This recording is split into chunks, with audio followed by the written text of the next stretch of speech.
వాక్యాన్ని చదువుకుందాం.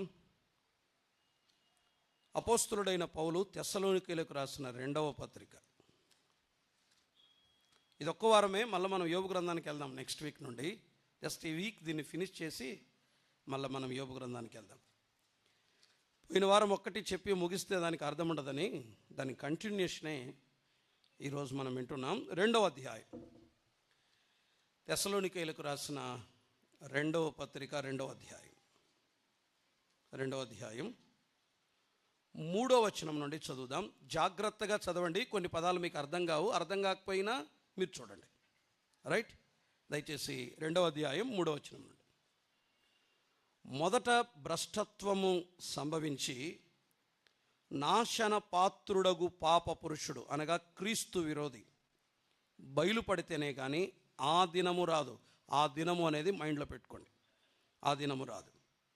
ఏది దేవుడు అనబడునో, ఏది పూజింపబడునో దానిని అంతటినీ ఎదిరించుచు దానికంతటికి పైగా ఉన్నవాడు తన్ను తానే హెచ్చించుకొనుచు తాను దేవుడనని తన్ను కనుపరుచుకొనుచు దేవుని ఆలయములో కూర్చుండును గనుక ఏ విధముగానైనాను ఎవడునో మిమ్మను మోసపరచనీయకుడి. ఇలా చేసేవాడు కూడా క్రీస్తు విరోధే. ఇది హర్మగెద్దోని యుద్ధానికి ముందు జరుగుతుంది. అంటే మహాశ్రమల కాలం, 2వ మహాశ్రమల కాలంలో జరుగుతుంది. దేవాలయంలోకి వెళ్ళి తను కూర్చుంటాడు, నన్ను పూజించమంటాడు క్రీస్తు విరోధి. అది 4వ వచనంలో. 5వ వచనం, నేను ఇంకను మీ యొద్ద ఉన్నప్పుడు ఈ సంగతులను మీతో చెప్పినది మీకు జ్ఞాపకం లేదా? కాగా వాడు తన సొంత కాలమందు బయలుపరచబడవలనని వానిని అడ్డగించున్నది ఏదో అది మీరు ఎరుగుదురు. వాడు ఒకరోజు బయలుపరచబడతాడో అది ఏ కాలమో ఇంకా నిర్ణయం కాలేదన్నాడు. ధర్మ విరోధ సంబంధమైన మర్మము ఇప్పటికే క్రియ చేయుచున్నదన్నాడు. అంటే ఎప్పటికీ? తెస్సలోనిక పత్రిక రాసిన 2వ పత్రిక కాలానికే ఆ సూచనలు కనబడ్డాయి. అప్పుడే రాశాడు పౌలు ఆ మాట. క్రియ చేయుచున్నది. కానీ ఇది వరకు అడ్డగించుచున్నవాడు అనగా పరిశుద్ధాత్మదేవుడు మధ్య నుండి తీసివేయబడి వరకే అడ్డగించును. అప్పుడు ఆ ధర్మ విరోధి బయలుపరచబడును. అంటే సంఘం ఎత్తబడిన తరువాత, పరిశుద్ధాత్మదేవుడు కూడా తీసివేయబడిన తర్వాత క్రీస్తు విరోధి బయటకు వస్తాడు. ప్రభు అయిన యేసు తన నోటి ఊపిరి చేత వానిని సంహరించి తన ఆగమన ప్రకాశము చేత నాశనం చేయను. దాన్నే హర్మగెద్దోని యుద్ధం అని అంటారు. మెగిద్దోను అనే ప్రాంతంలో ఇది జరుగుతుంది. దాన్ని హర్మగెద్దోని యుద్ధం అంటారు. ప్రభువు నాశనం చేస్తాడు. 9వ వచనం, నశించుచున్న వారు తాము రక్షింపబడుటకై సత్య విషయమైన ప్రేమను అవలంబించకపోయిరి కనుక వాని రాక అబద్ధ విషయమైన సమస్త బలముతోనూ నానా విధములైన సూచక్రియలతోనూ మహత్కార్యములతోనూ దుర్నీతిని పుట్టించు సమస్త మోసముతోనూ నశించుచున్న వారిలో సాతాను కనుపరచు బలమును అనుసరించి ఉండును. ఇందుచేత సత్యమును నమ్మక దుర్నీతి యందు అభిలాష గల వారందరూ శిక్షావిధి పొందుటకై అబద్ధమును నమ్మునట్లు మోసము చేయు శక్తిని దేవుడు వారికి పంపుచున్నాడు. రైట్, ఇంకొక వచనం చదువుదాం. మత్తయి సువార్త 24వ అధ్యాయం. మత్తయి సువార్త 24వ అధ్యాయం 19 నుండి చదువుదాం. మత్తయి, ఎవరైనా తీస్తే వెంటనే చదివేసేయండి, మనకు టైం సేవ్ అవుతుంది. అయ్యో, ఆ దినములలో గర్భిణులకును పాలిచ్చు వారికి శ్రమ. ఆ మాట పట్టుకోండి. అప్పుడు మహాశ్రమ కలుగును గనుక మీరు పారిపోవుట చలికాలమందైనను ప్రార్థించుడి అని అన్నాడు. ఆ మాట కనుక్కోండి. అప్పుడు మహాశ్రమ కలుగును గనుక మీరు పారిపోవుట అనే మాట అన్నాడు. 22లో ఏమన్నాడు? లేకపోతే 21లో ఏమన్నాడు? లోకారంభము నుండి ఇప్పటి వరకు అట్టి శ్రమ కలుగలేదు, ఇక ఎప్పుడునూ కలుగపోదు. దాన్నే మహాశ్రమల కాలం అని అంటారు. Okay, right. పోయిన వారం ఏం విన్నాం గుర్తుంది కదా? ప్రభు ఈ లేఖన భాగాల్ని మనందరి క్షేమం కొరకై ఆయనే ఆశీర్వదించి దీవించునుగాక. పోయిన వారం మనం ఏం ఆలోచన చేశాం? యేసుక్రీస్తు ర్యాప్చర్, ఎత్తబడుట లేకపోతే కొనిపోబడుట అనే మనం విషయాన్ని మాటను విన్నాం.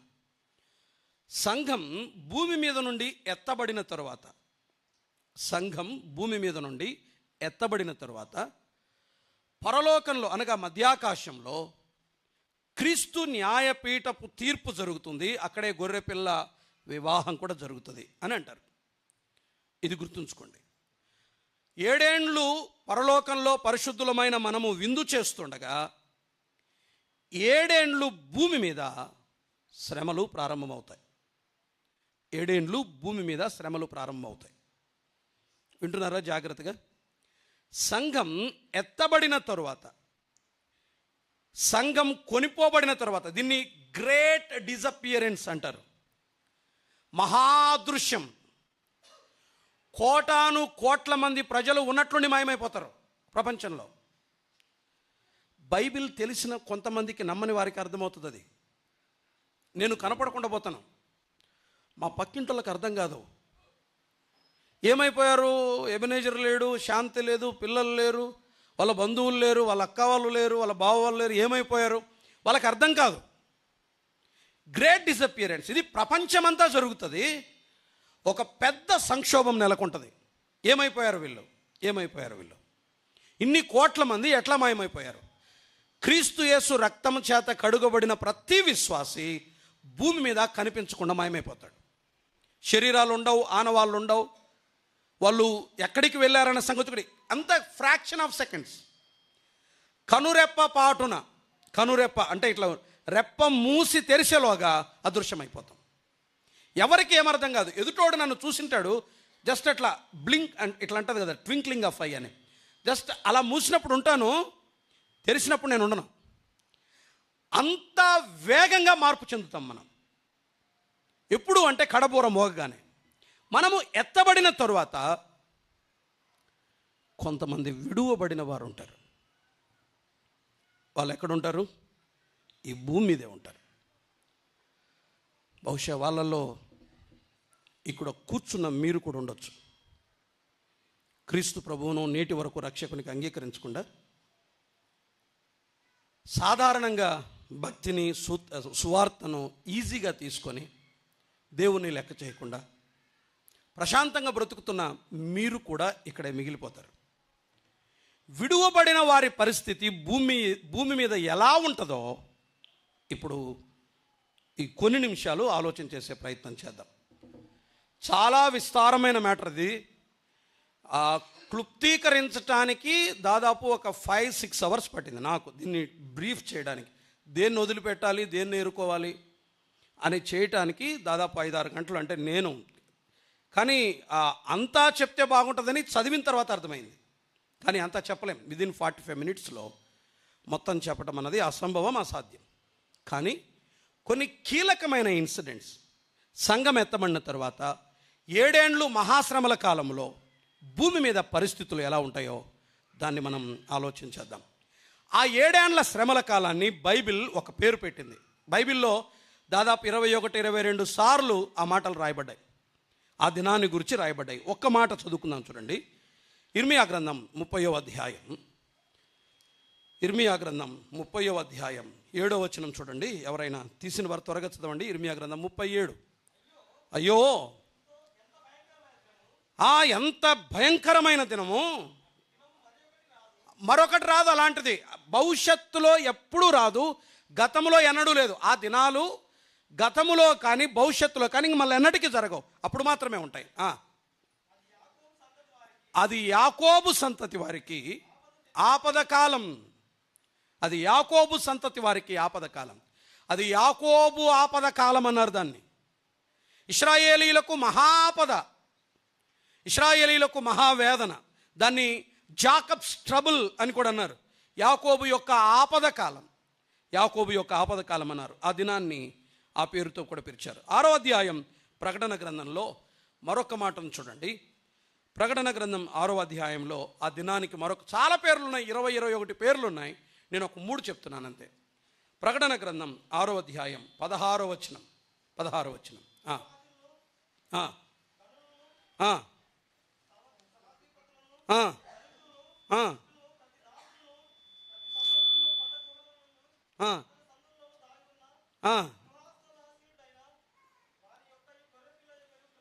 ఆ మాట పట్టుకోండి. గొర్రెపిల్ల యొక్క మహా ఉగ్రత దినం, గొర్రెపిల్ల యొక్క ఉగ్రత దినం, గొర్రెపిల్ల యొక్క దినం.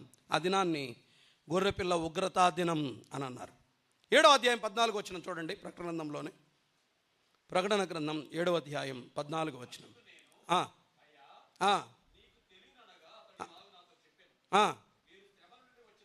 శ్రమల నుండి వచ్చిన వారు ఉదుకుకొని, వీరు శ్రమల నుండి వచ్చిన వారు. మహాశ్రమలు అని ఉంటుంది గ్రీక్లో, గ్రేట్ ట్రిబ్యులేషన్, మహాశ్రమ అని అన్నారు. చెప్పాలంటే అది మహాశ్రమ దినం. అస్సలు రావట్లేదు, అది మహాశ్రమ దినం మాత్రమే కాదు, అది గొర్రెపిల్ల ఉగ్రత దినం మాత్రమే కాదు, అది యాకోబు యొక్క ఆపద కాలం. యాకోబు యొక్క ఆపద కాలం. చాలా పేర్లతో పిలిచారు దీన్ని బైబిల్.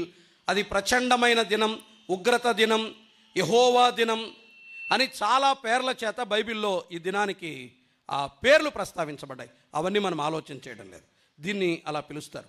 ఆ 7 ఏండ్లు భూమి మీద ఎలా ఉంటుందో త్వరగా నేను జ్ఞాపకం చేస్తాను. ముందు ఆ కాలంలో ఎవరుంటారు ఇది మనకు అర్థం కావాలి. వినాలి అమ్మా, మీకోసమే చెప్పేది. సువార్తను, వాక్యాన్ని లెక్క చేయకుండా ఇష్టానుసారంగా విచ్చలవిడిగా బతుకుతున్నారు కదా భూమి మీద. ఒకసారి మన అంతమేమో ఒకసారి చూసుకుందాం. ఆ కాలంలో ఎవరుంటారు? ఆ దినాల్లో, ఆ 7 ఏండ్ల మహాశ్రమల కాలంలో ఉండే ప్రజలు ఎవరు? దాని గురించి మనం ఆలోచించేద్దాం. తెస్సలోనికలకు రాసిన 2వ పత్రికలోనే 1వ అధ్యాయంలో ఎవరుంటారో అక్కడ రాయబడింది చూడండి. తెస్సలోనికలకు రాసిన 2వ పత్రిక 1వ అధ్యాయం 6వ వచనం. ప్రభు అయిన యేసు దూతలతో కూడా అగ్ని జ్వాలలలో ప్రత్యక్షమై ఆ దేవునిని ఎరుగని వారికి అనే మాట. దేవునిని ఎరుగని వారు అంటే అర్థం ఏంటంటే దేవుడే లేడు అనేవారు. దేవుడే లేడు అనేవారు ఎవరుంటారంటే నాస్తికులు ఉంటారు. అసలు దేవుడు అనేవాళ్ళు లేడు అంటారు కదా, వాళ్ళు ఉంటారు ఆ దినాల్లో. దేవుణ్ణి ఏమాత్రము నమ్మని వారు, దేవుణ్ణి ఏమాత్రం తెలుసుకొనని వారు, దేవుడు అనే సంగతే ఆలోచించకుండా బతికేవారు. దేవుని ప్రమేయం మానవుని జీవితంలో ఉంది, దేవుడు అనేవాడు ఉన్నాడు అని నమ్మని వారు ఉంటారే, వారు ఆ రోజుల్లో ఉంటారు. ఒకటి. రెండవది చూడండి, తర్వాత ఏమన్నాడు? దేవుని ఎరుగని వారికి మిమ్మును శ్రమపరుచు వారికి శ్రమయు. అంటే ఎవరుంటారో తెలుసా? ఎవరైతే సువార్తను బట్టి మనల్ని శ్రమ పెడతారో, ఎవరైతే సువార్తను నిరాకరించి ఉంటారో, ఎవరైతే సువార్తను ద్వేషిస్తారో వాళ్ళు ఉంటారు. క్రీస్తు ప్రభువును, సువార్తను నిరాకరించేవారు, ద్వేషించేవారు, యేసుక్రీస్తు సువార్తను అంటే కోపపడేవారు, ఒక రకంగా చెప్పాలంటే క్రైస్తవులను హింసించేవారు, సంఘాన్ని హింసించేవారు ఆ రోజుల్లో వాళ్ళు బ్రతికే ఉంటారు. ఇది 2. 3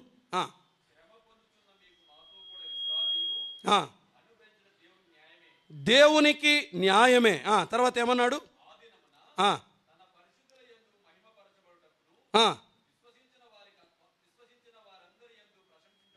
బడుటకును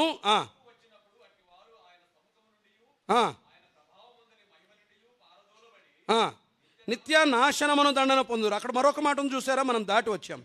ప్రభు అయిన యేసు సువార్తకు లోబడని వారికి, ఈ మాట కూడా జ్ఞాపకం పెట్టుకోండి. ఎవరుంటారు అంటే సువార్తకు లోబడని వారు ఉంటారు. వీళ్ళు ఎక్కడుంటారు? సువార్తకు లోబడని వారు సంఘాల్లోనే ఉంటారు, మన ఇళ్లలోనే ఉంటారు. సువార్తకు లోబడని వారు చర్చిల్లోనే కూర్చొని ఉంటారు, మన ఇళ్లలోనే ఉంటారు. వాళ్ళకు సువార్త అంటే ఏంటో తెలుసు, యేసుక్రీస్తు ఎవరో తెలుసు, ఆయన ఎందుకు వచ్చాడో తెలుసు, ఆయన ప్రాణాన్ని ఎందుకు బలియాగంగా కలువరి శిలువలో అర్పించాడో తెలుసు. సువార్త తెలుసు కానీ సువార్తను అంగీకరించరు. యేసుక్రీస్తు తెలుసు కానీ యేసుక్రీస్తును స్వీకరించరు. వీళ్ళకంతా తెలుసు. నమ్ముకుంటే పరలోకం ఉందని తెలుసు, నమ్మకపోతే నిత్యాగ్ని ఉందని తెలుసు. యేసుక్రీస్తు ప్రభు ఎంత ప్రేమించాడో కూడా తెలుసు. వీళ్ళు కూడా అప్పటికి ఉంటారు. దీనితో పాటు ఉండే మరొకరు ఎవరు అంటే ఇశ్రాయేలీయులు. యేసు దేవుడు లేడు అనేవారు. రెండవది సంఘాన్ని హింసించి సువార్తను ద్వేషించేవారు. మూడవది సువార్త తెలిసి లోబడని వారు. ఇప్పుడు మీరున్నారు చాలామంది, ఏండ్ల తరబడి వస్తున్నారు, వెళ్ళిపోతున్నారు అంతే. ప్రభువు నమ్మండి అంటే నమ్మట్లా మీరు చాలా ఈజీగా తీసుకున్నారు. ఇలాంటి వారు సువార్త ఎరిగి లోబడని వారు. 4 ఇశ్రాయేలీయుల ప్రజలు ఉంటారు. ఎందుకంటే వాళ్ళు ఈరోజు వరకు యేసుక్రీస్తును దేవుడు అని నమ్మట్లేదు, ఆయనను ఒక ప్రవక్తగా మాత్రమే చూస్తున్నారు. కాబట్టి వాళ్ళు కూడా ఉంటారు. ఈ నాలుగిట్లో మీరు ఎవరో ఒకరు అయి ఉండాలి. మీరు దేవుడు లేడు అని నమ్మేవారైనా ఉండాలి, సువార్తను లేకపోతే యేసుక్రీస్తును ద్వేషించేవారు నిరాకరించేవారైనా ఉండాలి, లేదా సువార్త తెలిసి కూడా సువార్తకు లోబడని వారైనా ఉండాలి. ఇక నాలుగో వ్యక్తులు మీరు అయ్యే అవకాశం లేదు, ఎందుకంటే మనం ఎవరం ఇశ్రాయేలీలం కాదు. ఈ నలుగురు కూడా 7 ఏళ్ల శ్రమ కాలంలో భూమి మీదే ఉంటారు. Okay, right. ఆ కాలంలో ఉండే ప్రజలు. త్వరగా వెళ్దాం. రెండవది, ఆ కాలంలో రాజకీయ పరిస్థితులు ఎలా ఉంటాయి? రాజకీయ పరిస్థితులు మనకి ఏం చేస్తాయంటే దిస్ ఇస్ ట్రూ అని నిరూపిస్తాయి. చూద్దాం. ఆ కాలంలో ఉండే ప్రజలను చూసాం. రెండవది, ఆ కాలంలో ఉండే రాజకీయ పరిస్థితులు, పాలిటిక్స్ ఎలా ఉంటాయి, రాజకీయ పరిస్థితులు ఎలా ఉంటాయి, ప్రపంచ రాజకీయాలు ఎలా నడుస్తుంటాయి. పోయిన వారం ఒక మాట చెప్పాను, మీకు గుర్తుందా? ప్రపంచ రాజకీయాలన్నీ దేని చుట్టూ తిరుగుతాయి? ఇశ్రాయేలు చుట్టే. ఇప్పుడు కూడా ఇశ్రాయేలు చుట్టే. ఈరోజు ప్రపంచ రాజకీయానికి ప్రధానమైన సబ్జెక్ట్ ఏంటి చెప్పండి? ఇశ్రాయేలే. Very simple. ఈరోజే మనకు కనబడతా ఉంది, ఈరోజే కనబడుతుంది. ప్రస్తుత దినాలను చూడండి, ప్రపంచ దేశాలు 2 భాగాలుగా విడిపోతాయి. ఇశ్రాయేలును సమర్థించే దేశాలు, ఇశ్రాయేలీలను నిరాకరించే దేశాలు. అంతే, 2 దేశాలుగా విడిపోతాయి. ఇవి సంకీర్ణ ప్రభుత్వాలు, ఇవన్నీ అలయన్స్ అన్నమాట. ఒక 10 దేశాలు ఒకవైపు, మిగిలిన 10 దేశాలు ఒకవైపు. వీళ్ళందరూ కలిసి ఇశ్రాయేలీలను ఆధారంగా చేసుకొని, ఇశ్రాయేలు దేశాన్ని ఆధారంగా చేసుకొని విడిపోతారు. అది నేటికి కనబడుతుంది కదా. ఇదే సీనే కంటిన్యూ అవుతుంది. దానికి మనకు అర్థం కావాల్సింది చూడండి. శ్రమల కాలంలో వెంటనే, బాగా గుర్తుపెట్టుకోండి, ఎత్తబడిన వెంటనే ఎవరు? సంఘము భూమి మీద నుండి ఎత్తబడిన వెంటనే ఏం జరుగుతుందో ఒకసారి చూడండి. ఎక్కడి నుండి ప్రారంభమవుతుందో తెలుసా? ప్రకటన గ్రంథానికి రండి. మీకు ప్రకటన గ్రంథం సులభంగా అర్థమయ్యేటట్టు చెప్తాను, వెరీ సింపుల్గా చెప్తాను. 1, 2, 3 అధ్యాయాల్లో సంఘాలకు లేఖ రాశాడు. 4, 5 అధ్యాయాలలో పరలోక సంభవాలను చూపించాడు, పరలోకంలో ఏం జరుగుతుందో చూపించాడు. అంటే 4, 5 అధ్యాయాల్లో సంఘం వెళ్ళిపోతుంది, ఇక సంఘం ఉండదు, భూమి మీద సంఘం ఉండదు. 6వ అధ్యాయం నుండి 18వ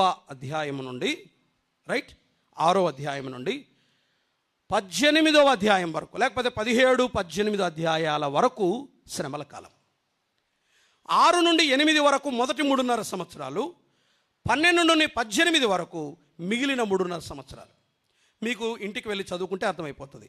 మీకు శ్రమలు, మహాశ్రమల కాలం ఎలా ఉంటుందో, 7 ఏళ్ల శ్రమలు ఎలా ఉంటాయి మీకు అర్థం కావాలంటే ఇప్పుడు చెప్పలేం. కానీ ప్రకటన గ్రంథం 6వ అధ్యాయం మొదలుకొని 18వ అధ్యాయం వరకు చదవండి.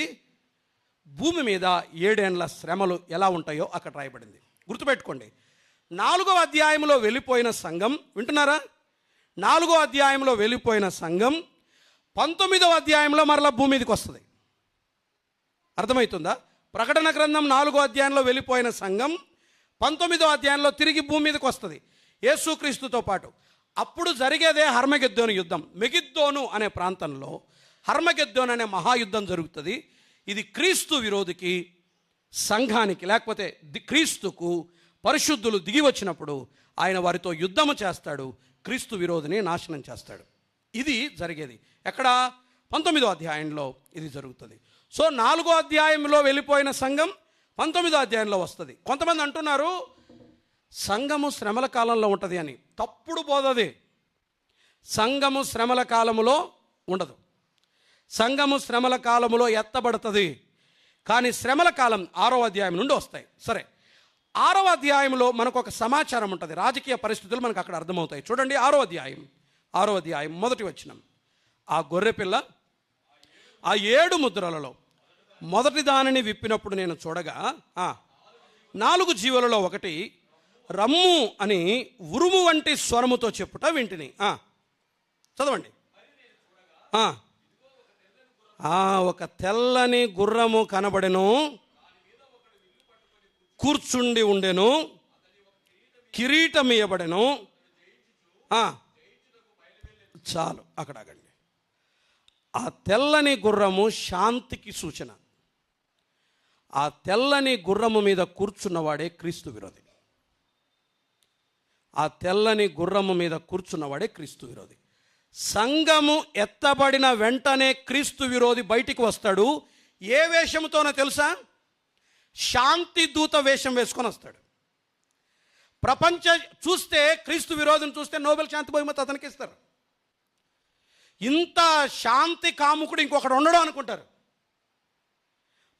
అంటే అబద్ధపు శాంతిని నెలకొల్పుతాడు. అంతరంగం శాంతిని కొరదు కానీ బయటికి మాత్రం శాంతిని నటిస్తాడు. క్రీస్తు విరోధి పరిపాలన ప్రారంభమవుతుంది.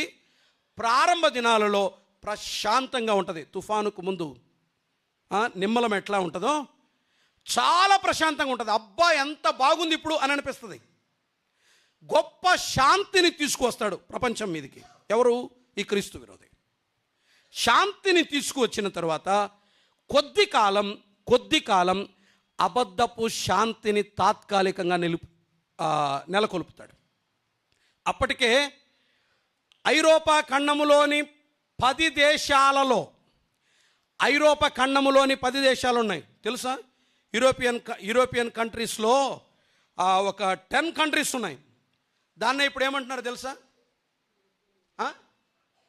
European union, European common market అని కూడా అంటారు కదా. European common market, European union ఇప్పటికే ఉంది. ఐరోపా దేశాలన్నీ 10 దేశాలు కలిసి వారొక సంకీర్ణంగా వారు ఏర్పడ్డారు. ఇప్పుడు యూరోపియన్ కాంటినెంట్లో ఒకే కరెన్సీ ఉంది, మీకు చాలామందికి తెలుసు. ఈ 10 దేశాలలో నుండి ఒకడు వస్తాడు. ఈ 10 దేశాల్లో నుండి వస్తాడు. అతనే క్రీస్తు విరోధి. అతను ఐరోపాలో నుండే వస్తాడు. వినండి, రోమా సామ్రాజ్యం యేసుక్రీస్తు ప్రభు కాలంలో చాలా శక్తివంతంగా ఉండింది కదా. ఇప్పుడు లేదు కదా రోమన్ ఎంపైర్. మరలా రోమా సామ్రాజ్యం బలాన్ని పొందుకుంటుంది. మళ్ళా రోమన్ ఎంపరర్స్ మళ్ళీ బయలుదేరుతారు. ఈ రోమాలో నుండే ఈ గ్రీకు ప్రాంతం, గ్రీకు అవశేషమే రోమా, అంతే, ఏం లేదు. అలెగ్జాండర్ అనేవాడు గ్రీకు దేశం ఉన్నాడు కదా. ఈ గ్రీకు యొక్క అవశేషమే రోమా. అర్థమైందా? ఈ గ్రీకు యొక్క అవశేషమే రోమా. ఈ రోమా ప్రభుత్వం మరలా బలాన్ని సంపాదించుకుంటుంది. ఇక్కడి నుండే క్రీస్తు విరోధి వస్తాడు. అప్పటికే ఒక స్టేజ్ మీద వచ్చి కూర్చుంటాడు. చాలా బలమైన వాడుగా, చాలా శక్తిమంతుడుగా ప్రపంచ దేశాలకు తాను కనపరుచుకుంటాడు. శాంతిని నెలకొల్పేవాడిగా వస్తాడు. సో 7 ఏళ్ల శ్రమల కాలంలో రాజకీయ పరిస్థితుల్లో ప్రారంభ దినాల్లో ఎలా ఉంటుంది? శాంతి ఉంటుంది. అది కూడా ఏ శాంతి? అబద్ధపు శాంతి, తాత్కాలికమైన శాంతి. అయిపోయిన వెంటనే తాత్కాలిక శాంతిని ఏర్పరిచిన వెంటనే 6వ అధ్యాయం చూడండి. నెక్స్ట్ ఏం జరుగుతుంది? 3వ వచనం. ఆయన 2వ మిత్ర విప్పినప్పుడు రమ్ము అని 2వ జీవి చెప్పటం వింటిని. ఎర్రనిదైన వేరొక గుర్రము బయలు వెళ్ళెను.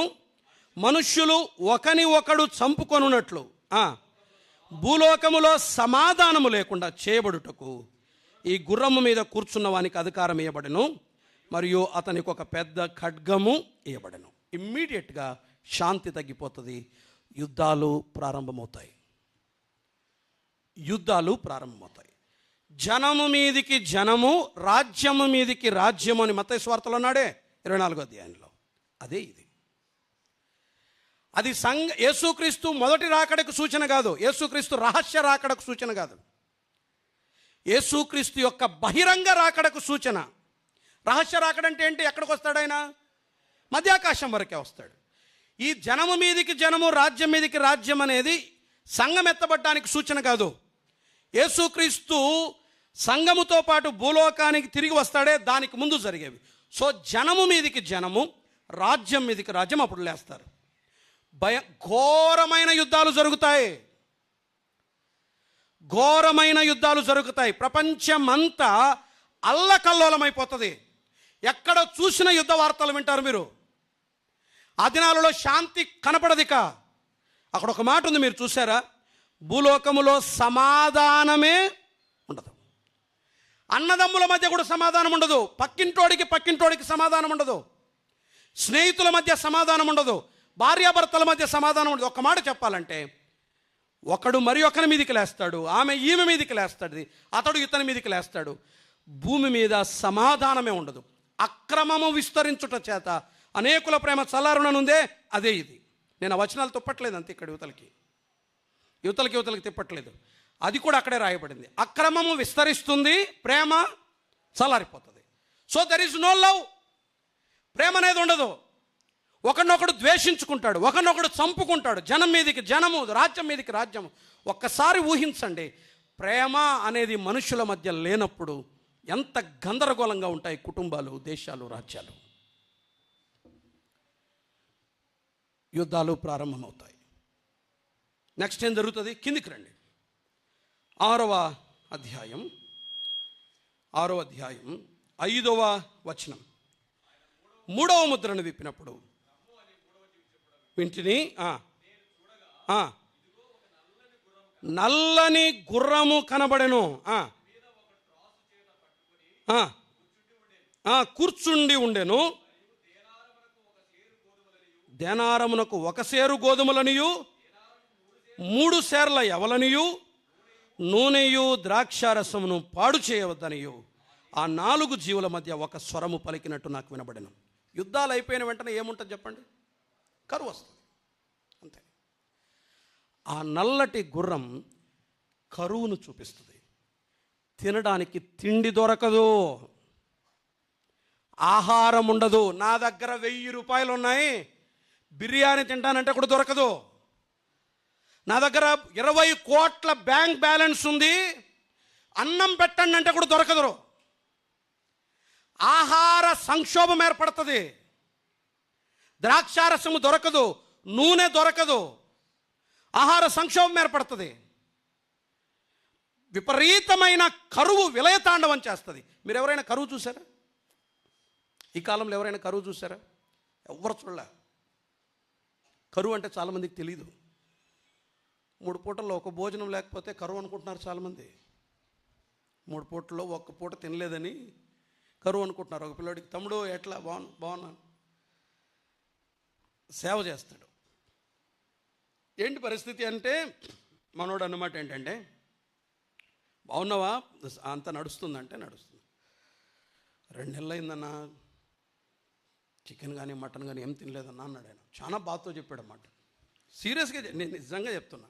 2 నెలలు అయిందన్నా, టిఫిన్తో అన్నం పప్పుతో గడుపుతున్నాను, చికెన్ మటన్ కూడా లేదన్నా, 2-3 నెలలు అవుతుందన్నా తినక. నేను కూడా సర్లే అని ఒక 1000 రూపీస్ పంపాను, పోయి బిర్యానీ తినరా. ఓకే, కరువు అంటే మన దృష్టిలో ఒక 2 నెలలు మాంసం తినకపోతే మా పరిస్థితి బాగాలేదనేది. కరువు అనేది తినడానికి తిండి దొరకదు. ప్రపంచంలో ఆహార సంక్షోభం ఏర్పడుతుంది, తినడానికి తిండి లేని పరిస్థితులు వస్తాయి. కిందికి దాటిరండి. 7వ వచనం.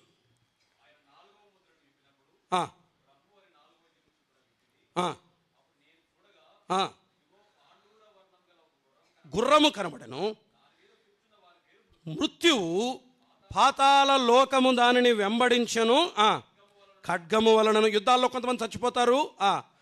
కరువు వలనను, మరణము వలనను, భూమిలో నుండి క్రూర మృగముల వలనను భూనివాసులను చంపుటకు భూమి యొక్క 4వ భాగము పైన అధికారము వానికి ఇవ్వబడెను. ఇదేంటో తెలుసా? కరువును బట్టి మరణించిన వారు, యుద్ధాలను బట్టి మరణించిన వారు. పేల్, ఆ పాండూర వర్ణము గల ఆ గుర్రము బలహీనతను, నిస్సత్తువను మాత్రమే కాదు, మరణాన్ని చూపిస్తుంది. 7 ఏళ్ల శ్రమల కాలంలో మృత్యువు విలయతాండవం చేస్తుంది, మరణం ఏలుబడి చేస్తుంది. పరిస్థితులు ఇలా ఉంటాయి. బిగినింగే ఇలా ఉంటుంది. నేను మీకు కొన్ని రుజువులు చూసుకుందాం త్వరగా. టైం ఇంకా అసలైన వేరే విషయాలు ఉన్నాయి, త్వరగా చూద్దాం. యుద్ధాలు ఉంటాయి, భయంకరమైన యుద్ధాలు ఉంటాయి. ఒక మాట చెప్పాలంటే మొత్తం యుద్ధరంగం దాదాపుగా ప్రపంచమంతా అల్లకల్లోలంగా, గందరగోళంగా, సమాధానం లేకుండా ఉంటుంది. ఆ దినాలు అలా ఉంటాయి అనటానికి ఇప్పుడే మనకు కొన్ని రుజువులు ఉన్నాయి. ఆ రుజువులే చూద్దాం. దాన్నే ఏమంటారు అంటే, ఒకసారి చూడండి. ఇశ్రాయేలు మీదికి అదే కాలంలో ఒక రాజ్యం దండెత్తి వస్తుంది. దయచేసి రండి. యెహెజ్కేలు గ్రంథం 38వ అధ్యాయం. యెహెజ్కేలు గ్రంథం 38వ అధ్యాయం నుండి 39వ అధ్యాయం 24వ వచనం వరకు మీరు జస్ట్ నోట్ చేసి పెట్టుకోండి. అక్కడ జరిగే విషయాల్ని ఒకసారి నేను జ్ఞాపకం చేస్తాను. యెహెజ్కేలు గ్రంథం 38వ అధ్యాయం నుండి యెహెజ్కేలు గ్రంథం 39వ అధ్యాయం 24వ వచనం వరకు. ఇక్కడ పోయినసారి చెప్పాను, మీకు గుర్తుందో లేదో, ఆ గోగు మాగోగు చూసారా? 2వ వచనం చూడండి. నరపుత్రుడా, మాగోగు దేశపు వాడగు గోగు అనగా రోషునకు, మెషకునకు, తుబాలునకును అధిపతి అయిన వాని తట్టు అభిముఖుడవై అతని గూర్చి ఈ మాట ఎత్తి ప్రవచింపు. ఇది ఎప్పుడు జరుగుతుందో తెలుసా? అప్పుడే 7 ఏళ్ల శ్రమ కాలంలో యుద్ధాలు మొదలైనప్పుడు ఇశ్రాయేలు దేశం మీదకి, వింటున్నారా జాగ్రత్తగా, ఇశ్రాయేలు దేశం మీదకి రష్యా దాని మిత్ర దేశాలు దండెత్తి వస్తాయి. కొంచెం జాగ్రత్తగా వినండి, ప్రస్తుత పరిస్థితి తెలిసిన వాళ్ళకి అర్థమైంది. ప్రజెంట్ ఏం జరుగుతుందో తెలుసు కదా, ఇజ్రాయెల్ చుట్టూ ఏం జరుగుతుందో తెలుసు కదా. ఇరాన్ లీడ్ చేస్తుంది. ఇరాన్కి సపోర్ట్ చేస్తున్నది ఎవరు? టర్కీ, ఇంకా లిబియా, ఇంకా ఇథియోపియా, ఇంకా లెబనాన్. అసలు వీళ్ళందరి వెనక ఉండి ఒకడు ప్రోత్సహిస్తున్నాడు, రష్యా. ఈ రోషు అని ఉంది అక్కడ, ఆ రోషునే రష్యా. శ్రమల కాలం, ప్రారంభ శ్రమల కాలంలో రష్యా తన సంకీర్ణ ప్రభుత్వాలను తీసుకొని ఇశ్రాయేలు మీదకి దండెత్తి వస్తాడు.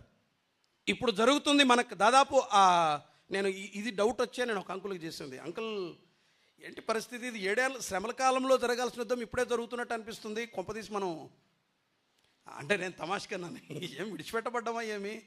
అప్పుడు కదా యుద్ధం శ్రమల కాలంలో కదా ఇది గోగు మాగోగు యుద్ధం జరిగేది. మరి ఇప్పుడు జరుగుతుంది ఏంటి? వీళ్ళేమో రెడీ అయిపోతున్నారు, ఇరాన్ రెడీ అవుతుంది, రష్యా రెడీ అవుతుంది, రైట్, మొత్తం ఆల్మోస్ట్ అమెరికా ఏమో దింపుతూ ఉంది, ఏమో జరుగుతుంది అని కాల్ చేస్తే అప్పుడు అంకుల్ వ్యత్యాసం చెప్పాడు. అప్పుడు జరిగేది ఎందుకు అంటే యుద్ధం సామ్రాజ్యవాదముతో జరుగుతుంది.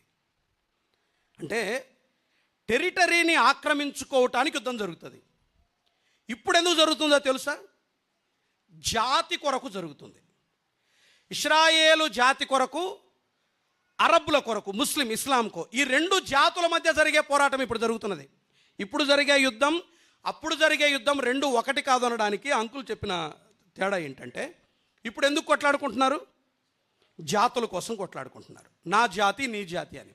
కానీ అప్పుడెందుకు జరుగుతుందంటే సామ్రాజ్యం కొరకు. ఇశ్రాయేలు దేశాన్ని ఆక్రమించుకోవటానికి మీద పడి దాడి చేస్తారు. ఆల్రెడీ ఇప్పుడు ఉక్రెయిన్ యుద్ధం జరుగుతుంది. ఉక్రెయిన్ యుద్ధం కూడా ఒక సూచన. రష్యా ఉక్రెయిన్ మధ్య యుద్ధం ఇప్పటి వరకు ఆగిపోలా, కొంచెం. అందుకనే ప్రపంచ వార్తలు చూడండి. ఇదే రష్యా ఇరాన్కి సపోర్ట్ చేస్తుంది. వినండి, ఇదే రష్యా, వింటున్నారా, చైనాకు సపోర్ట్ చేస్తుంది. ఇదే రష్యా లిబియాకి సపోర్ట్ చేస్తుంది. ఇదే రష్యా ఇథియోపియాకి సపోర్ట్ చేస్తుంది. ఇదే రష్యా లెబనాన్కి సపోర్ట్ చేస్తుంది. ఇదే రష్యా పాలస్తీనాకు సపోర్ట్ చేస్తుంది. వీళ్ళందరూ కలిసి ఇశ్రాయేలు దేశం మీదకి దండెత్తి వస్తారు. అప్పుడు 38-39 అధ్యాయాల్లో ఉన్నాయి, నేను చూపించట్లేదు. అప్పుడు క్రీస్తు విరోధి అనేవాడు తన సంకీర్ణ రాజ్యాలను, సైన్యాన్ని సమకూర్చుకొని రష్యాతో యుద్ధం చేస్తాడు. ఎవరి తరపున? ఇశ్రాయేలు తరపున. వాళ్ళతో నిబంధన చేస్తాడు, నేను మిమ్మల్ని రక్షిస్తానని. అయితే వినండి, అక్కడ చావు దెబ్బ తింటాడు క్రీస్తు విరోధి. చచ్చిపోయి బతుకుతాడు, రష్యా చేతిలో చచ్చి బతుకుతాడు. చావు దెబ్బ తింటాడు క్రీస్తు విరోధి. మళ్ళీ బలము పుంజుకుంటాడు. బలము పుంజుకున్నప్పుడు ఇక్కడ కనిపిస్తుంది. మీరు ఒకసారి ప్రకటన గ్రంథానికి రండి. ప్రకటన గ్రంథం 13వ అధ్యాయం. ప్రకటన గ్రంథం 13వ అధ్యాయం 1వ వచనం. మరియు 10 కొమ్ములను 7 తలలను గల ఒక క్రూర మృగము సముద్రములో నుండి పైకి వచ్చుట చూచితిని. దాని కొమ్ముల మీద 10 కిరీటములుండెను, దాని తలల మీద దేవదూషణకరమైన పేర్లు ఉండెను అనుంది. 3వ వచనం చూడండి. దాని తలలలో ఒకదానికి చావు దెబ్బ తగిలినట్టుండెను. అయితే ఆ చావు దెబ్బ మానిపోయాను గనుక భూరాజులందరూ మృగము వెంట వెళ్ళుచు ఆశ్చర్యపడుచుండరు. మళ్ళా బలము పుంజుకుంటాడు క్రీస్తు విరోధి. ఈసారి సంస్థాపన చేసేది ఏంటి అంటే అబద్ధ మతాన్ని స్థాపిస్తాడు. ఇది రాజకీయ పరిస్థితులు. ఇప్పుడు నేను చెప్పింది ఏంటి మీకు? రాజకీయ పరిస్థితులు. యుద్ధాలు ఇలా ఉంటాయి.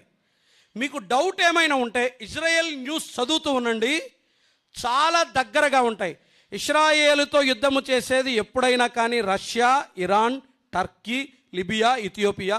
ఈ గోగు అనబడే మాగోగు ఉన్నాడే, ఈ గోగు అనువాడగు మాగోగు, వీళ్ళు గల్ఫ్ కంట్రీస్, ఇస్లాం కంట్రీస్, చుట్టూ ఉండే ముస్లిం దేశాలు. ఎప్పుడైనా కానీ యుద్ధం చేసేది వీళ్ళే. ఆల్రెడీ వీళ్ళ మధ్య రైవలరీ మొదలైంది. ఎవరి మధ్య? ఇశ్రాయేలీల మధ్య. ఇప్పుడు మనం చెప్పిన దేశాల మధ్య ఆల్రెడీ రైవలరీ ఉంది. అంటే దాని అర్థం ఏంటంటే ఆయన రాక ఎంతో కాలం దూరంగా లేరు. యాకోబు అందుకని ఒక మాట అంటాడు, ఇదిగో న్యాయాధిపతి వాకిట నిలవబడి ఉన్నాడు. చాలా దగ్గరగా ఉన్నాడు. అమ్మా, అయ్యా, యేసుక్రీస్తు యొక్క బహిరంగ రాకడే దగ్గరగా ఉంటే రహస్య రాకడ ఇంకెంత దగ్గరగా ఉండాలి? ఆలోచించండి. ఇవి రాజకీయ పరిస్థితులు. ఇప్పుడు వద్దాం అసలైన విషయానికి. ఆ కాలములో ప్రజల పరిస్థితులు ఎలా ఉంటాయి? రాజకీయాలతో మాకేమన్నా యుద్ధాలు ఉంటే ప్రశాంత్ మీరు అనుకుంటున్నారు, ఆ రోజు ఉంటే మనకు అర్థమవుతుంది. ఆ కాలంలో ప్రజల పరిస్థితులు, రాజకీయ పరిస్థితులు కాదు, ప్రజల దైనందిన జీవితం, డైలీ లైఫ్ ఎలా ఉంటుందో ప్రకటన గ్రంథంలో మనకు 6వ అధ్యాయం నుండి 17వ అధ్యాయం వరకు సమాచారం ఇచ్చింది. అన్నిట్లో కొన్ని ఏరుకొని నేను తయారు చేసుకున్నది, అంతే, అన్నీ కాదు, కొన్ని మాత్రమే రాసుకున్నాను. వాటిని మాత్రమే నేను మీకు తెలియచేస్తాను. దయచేసి చూడండి, ప్రకటన గ్రంథానికి రండి. ప్రకటన గ్రంథం 6వ అధ్యాయం. ప్రకటన గ్రంథం 6వ అధ్యాయం 3 నుండి చెప్పాను కదా నేను, కరువు వస్తుంది అని. మహాశ్రమలు ప్రారంభమవుతాయి. శ్రమలు ప్రారంభమైన వెంటనే యుద్ధాలు స్టార్ట్ అవుతాయి. తర్వాత కరువు వస్తుంది. తర్వాత మరణం యొక్క ఏలుబడి మొదలవుతుంది. 1, 2, 3, 4 ముద్రలు విప్పడం అయిపోతుంది. రైట్. 6వ అధ్యాయం ముగింపులో, అంటే 6వ ముద్రను విప్పుతాడు. 6వ అధ్యాయం 12వ వచనానికి 6వ ముద్రను విప్పుతాడు. ముద్ర విప్పిన ప్రతిసారి ఒకటి జరుగుతూ వస్తుంది. 7వ అధ్యాయంలో విశ్రాంతి ఉంటుంది. 8వ అధ్యాయం చూడండి. 8వ అధ్యాయం ఆయన 7వ ముద్రను విప్పినప్పుడు, ఆ మాట పట్టుకోండి, మొదటి వచనం, పరలోకమందు ఇంచుమించు అరగంట సేపు నిశ్శబ్దముగా ఉండెను. ఎందుకంటే 7 బూరలు తీర్పులు జరగబోతున్నాయి. బూర ఊదిన ప్రతిసారి ఒక విపత్తు, బూర ఊదిన ప్రతిసారి ఒక ప్రమాదం. 7 బూరలు ఊదబడుతుంది. 7 బూరల తీర్పులు జరుగుతాయి. ఎందుకు అరగంట నిశ్శబ్దమో తెలుసా? భూమి మీద రాబోయే అతి మహాభయంకరమైన ప్రమాదాన్ని బట్టి పరలోకము సైతం నిశ్శబ్దమైపోతుంది. ఆ శ్రమలను జ్ఞాపకం చేసుకొని, ఆ మహాభయంకరమైన శ్రమలను జ్ఞాపకం చేసుకొని పరలోకం సైతం అరగంట సేపు నిశ్శబ్దమైపోతుంది. మాత్రమే కాదు, చూడండి, ఈ 7 బూరలు, 4వ బూర ఊదిన తర్వాత 8వ అధ్యాయం 13వ వచనం చూస్తారా? మరియు నేను చూడగా ఆకాశ మధ్యమున ఒక పక్షిరాజు ఎగురుచు బూరలు ఊదబోచున్న 3 దూతల బూరల శబ్దమును బట్టి, అంటే 4 బూరల తీర్పులే భరించలేనివి. నేను అవేవో చెప్తాను తర్వాత. ఇప్పుడు ముందు చూడండి. ఇక తరువాత 5వ బూర, 6వ బూర, 7వ బూర ఊదటం ఎంత ప్రమాదకరమో 8లోనే చెప్పాడు. 12లో ఏమన్నాడు చూడండి. కాదు 8:13లోనే 3 దూతల బూరల శబ్దములను బట్టి భూనివాసులకు అయ్యో అయ్యో అయ్యో అని గొప్ప స్వరముతో ఆకాశ మధ్యమున పక్షిరాజు ఎగురుకుంటూ అరుస్తుందట. ఆ శ్రమలను భరించలేక, రాబోయే శ్రమలను బట్టి అయ్యో అయ్యో అయ్యో అని ఆకాశ మధ్యమున పక్షిరాజు కేక వింటారు. అది నాన్న. ఆ తరువాత 5వ బూర, 6వ బూర, 7వ బూర, మహాభయంకరమైన శ్రమలు వస్తాయి. ఆ శ్రమలు ఏవో తర్వాత నేను జ్ఞాపకం చేయబోతున్నాను. ప్రియులారా, మానవుడు జీవించటానికి వీలు లేని పరిస్థితులు ఆ రోజు ఎట్లా ఉంటాయి తెలుసా? రండి ఒక్కొక్కటి చూద్దాం. మొదటి సమస్య 8వ అధ్యాయమే. అన్నీ ఉన్నాయి, మీరు 8వ అధ్యాయం అంతా చదవక్కర్లేదు. 8వ అధ్యాయంలో 10వ వచనాన్ని మాత్రమే చదువుతున్నాను. 8వ అధ్యాయం 10వ వచనం. దివిటి వలె మండుచున్న ఒక పెద్ద నక్షత్రము ఆకాశము నుండి రాలి నదుల 3వ భాగము మీదను, నోట్ దిస్ పాయింట్, నీటి బుగ్గల మీదను పడెను. నదులు నీటి బుగ్గల మీద నక్షత్రం పడితే ఏమైపోతాయి? నదులు ఏమైపోతాయి? ఎండిపోతాయి. సో మొదటి సమస్య ఏంటో తెలుసా? Water problem. తాగడానికి మంచి నీళ్లు దొరకని కాలం అది. త్రాగడానికి మంచి నీళ్లు దొరకని కాలం అది. దొరుకుతాయి నీళ్లు. ఎట్లా ఉంటాయి తెలుసా? ఇప్పుడు చదవండి 11వ వచనం. మాచిపత్రి అని పేరు.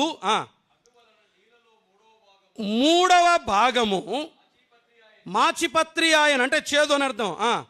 నీళ్లు చేదైపోయినందున వాటి వలన మనుషులలో అనేకులు చచ్చిరి. నీళ్లుంటాయి, ఉన్నా ఆ నీళ్లు కటిక చేదుంటాయి, భయంకరమైన చేదుంటాయి. తాగితే చచ్చిపోతారు. నీళ్లు పాయిజన్ అవుతాయి. దేవుడు ఒక మహా నక్షత్రాన్ని భూమి మీదకి విసిరేస్తాడు. దాని పేరే మాచిపత్రి. ఆ మాచిపత్రి అనే నక్షత్రం, ఇప్పుడు కూడా అంటాడు నక్షత్రం పడబోతుంది, ఉల్కాలు పడబోతున్నాయి అంటున్నారు కదా మీరు. అప్పుడు నక్షత్రం నిజంగానే పడుతుంది, నదుల మీద నీటి బుగ్గల మీద పడుతుంది. తాగటానికి నీళ్లుండవు. నీళ్లు దొరికిన భయంకరమైన చేదు, భరించటానికి వీలు కానంత చేదు. నీళ్లు దొరకవు. 7 ఏళ్ల శ్రమల కాలములో నీళ్లు దొరకవు.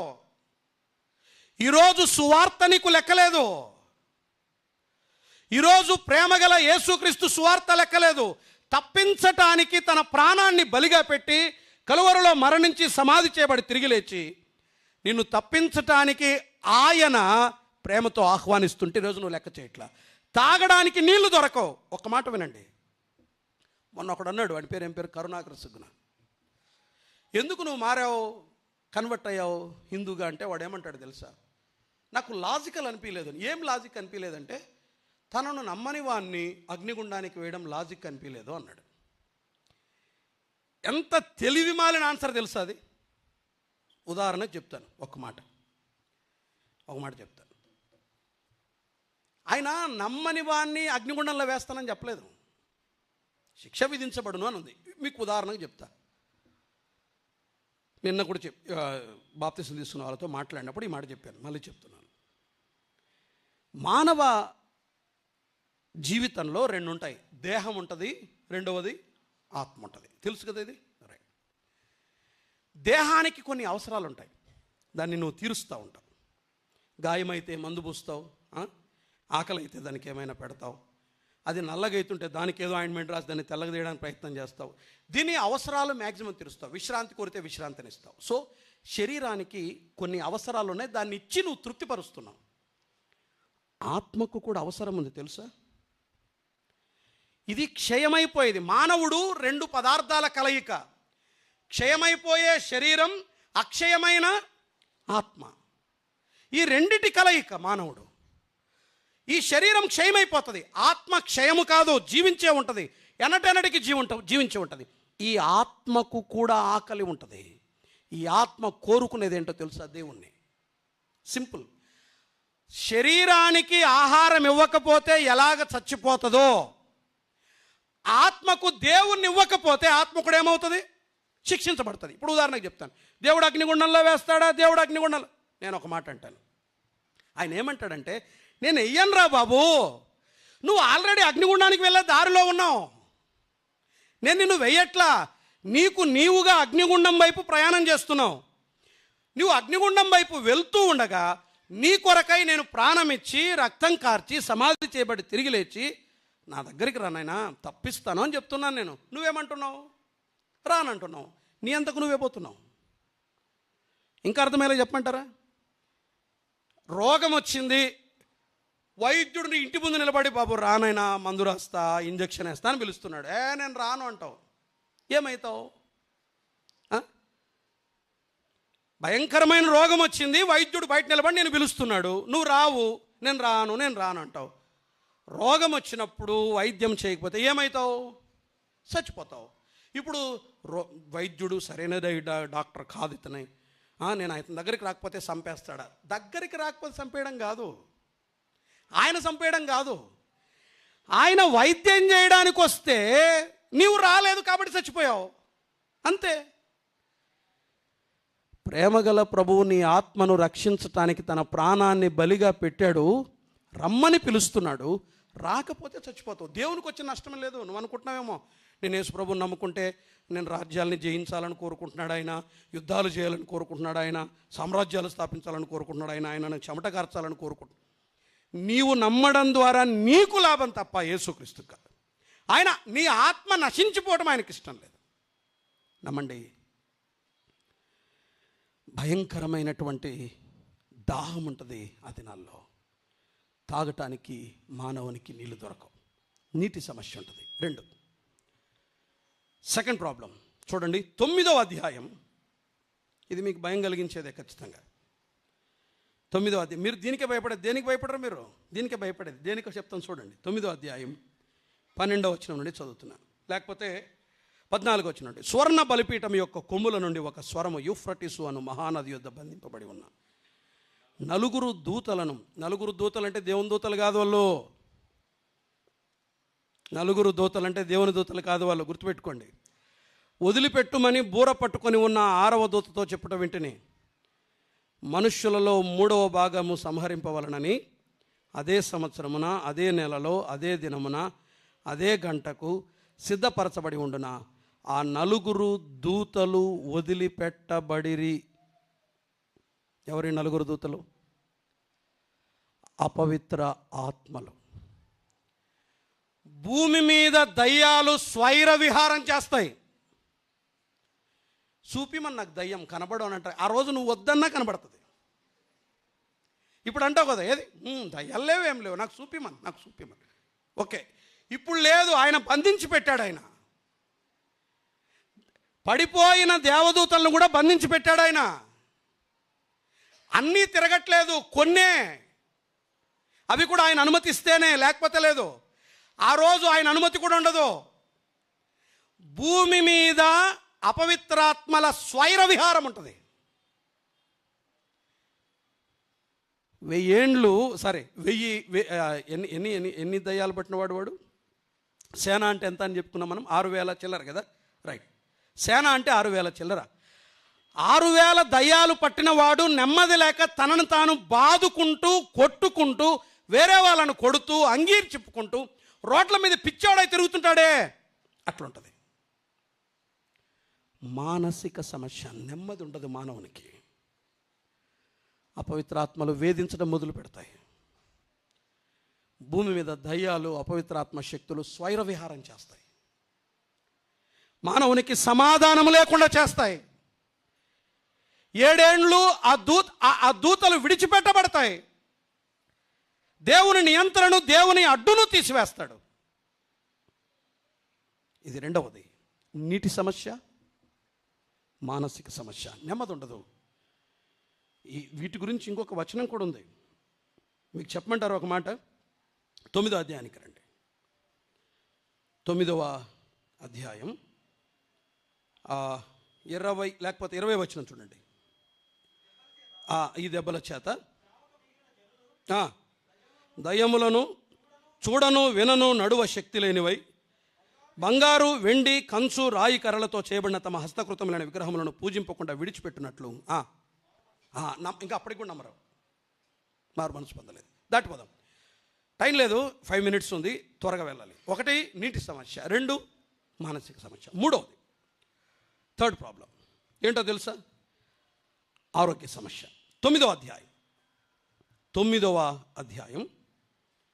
1వ వచనం.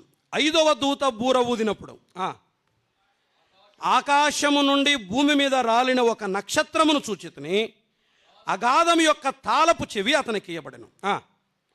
అతడు అగాధము తెరవగా పెద్ద కొలిమిలో నుండి లేచు పొగ వంటి పొగ అగాధము నుండి లేచెను.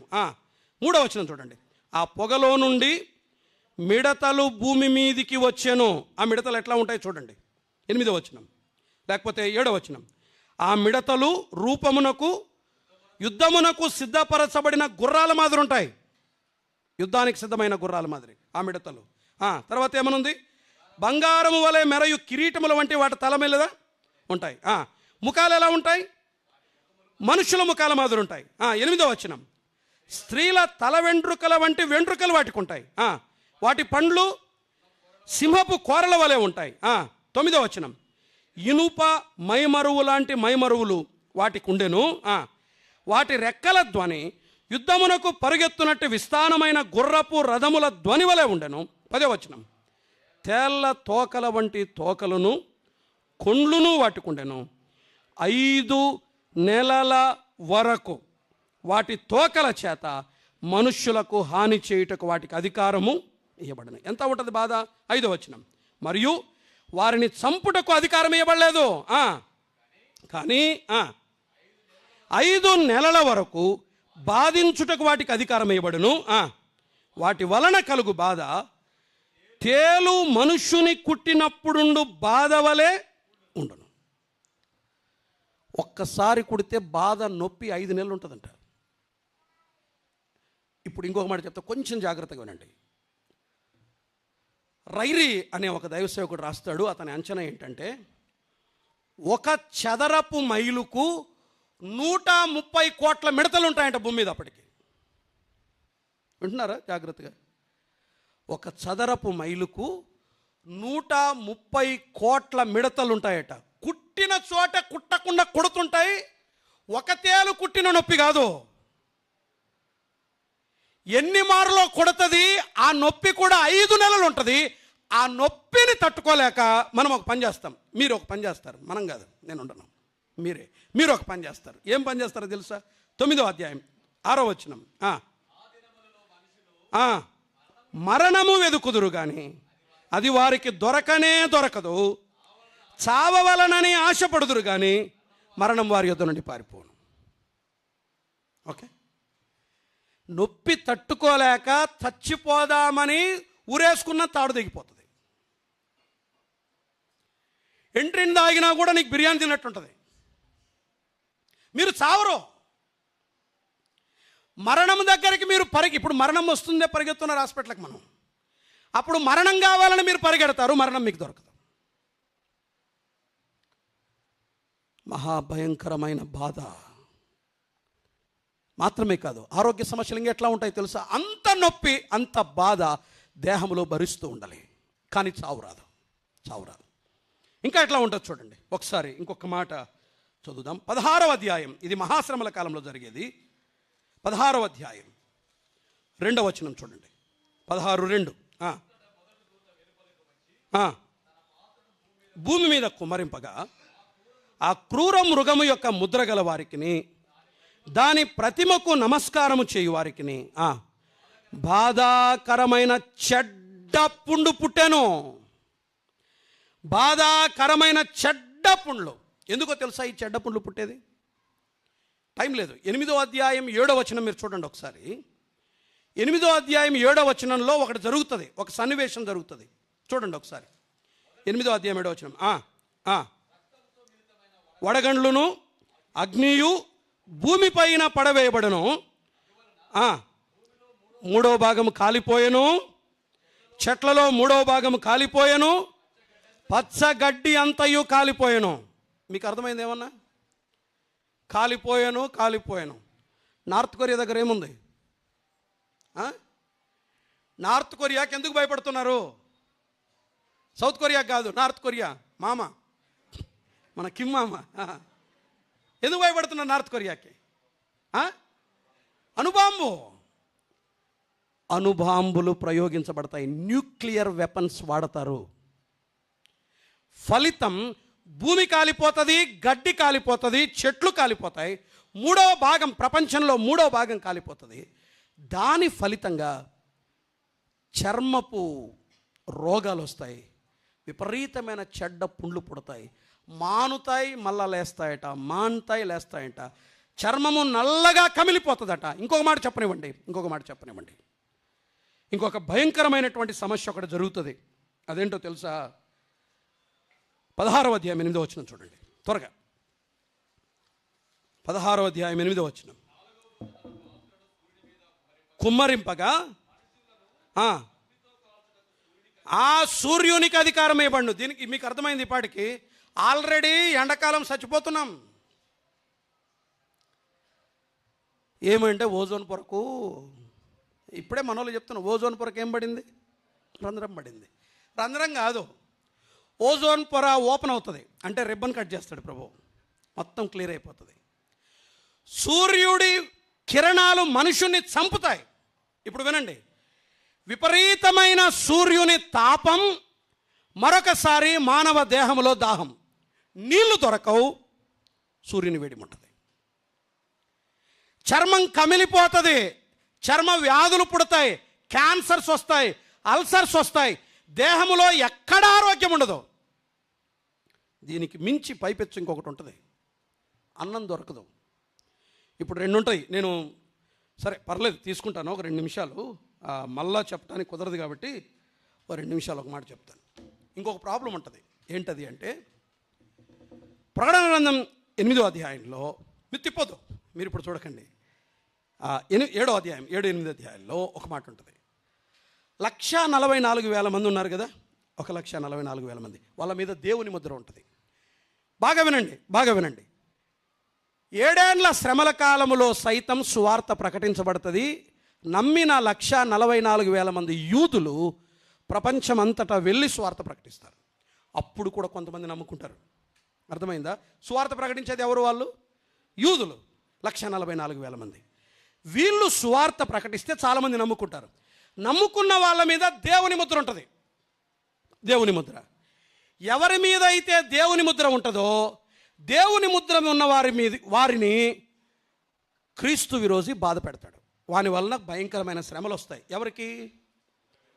దేవుని ముద్ర వేయబడిన వాళ్ళకి. నమ్మింటారు కానీ నమ్మటం కష్టం, నమ్మినా కొనసాగటం కష్టం.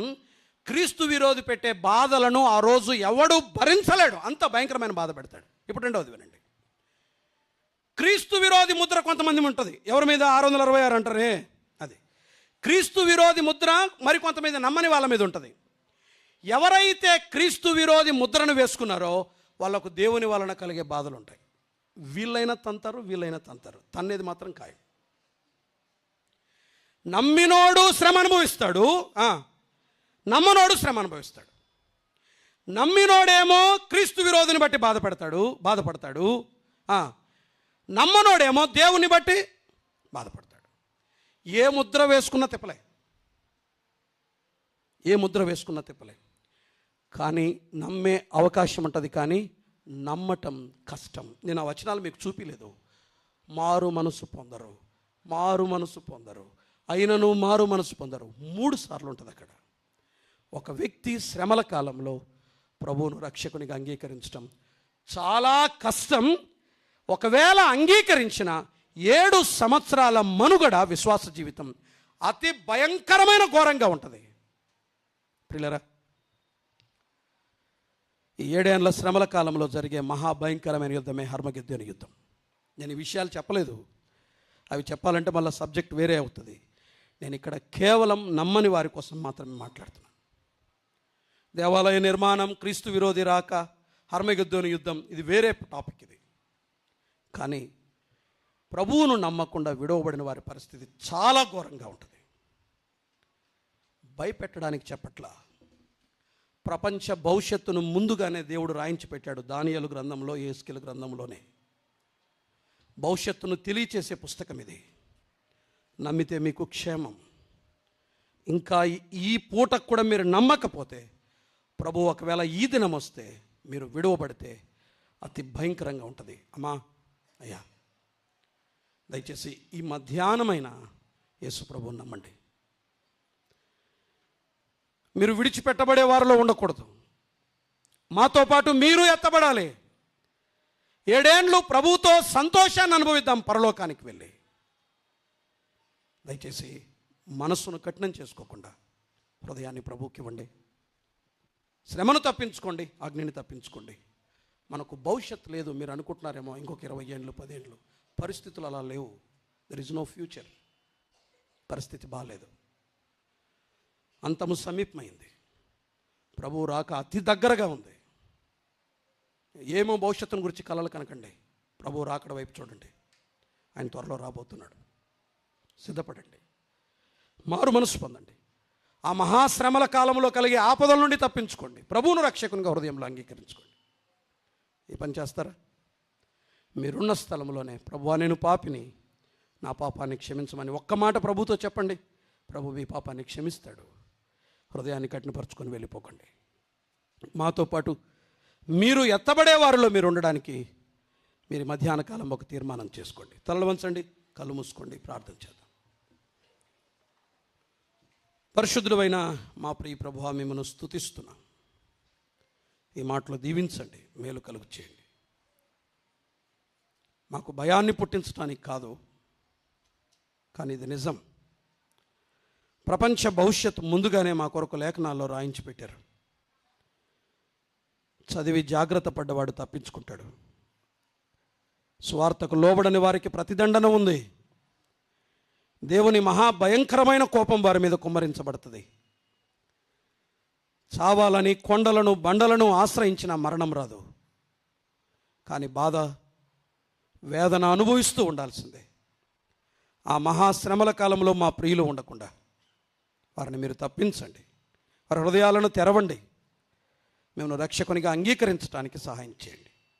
చెదరి వెళ్ళిపోతుండగా ఈ మధ్యాహ్న కాలపు దీవెన ఆశీర్వాదాలు మాపై కుమ్మరించమని క్రీస్తు యేసు దివ్యమైన నామమున స్తుతులు చెల్లించి ప్రార్థన చేస్తున్నాం మా పరమ తండ్రి. ఆమేన్. అందరికీ వందనాలు. 10 minutes లేట్.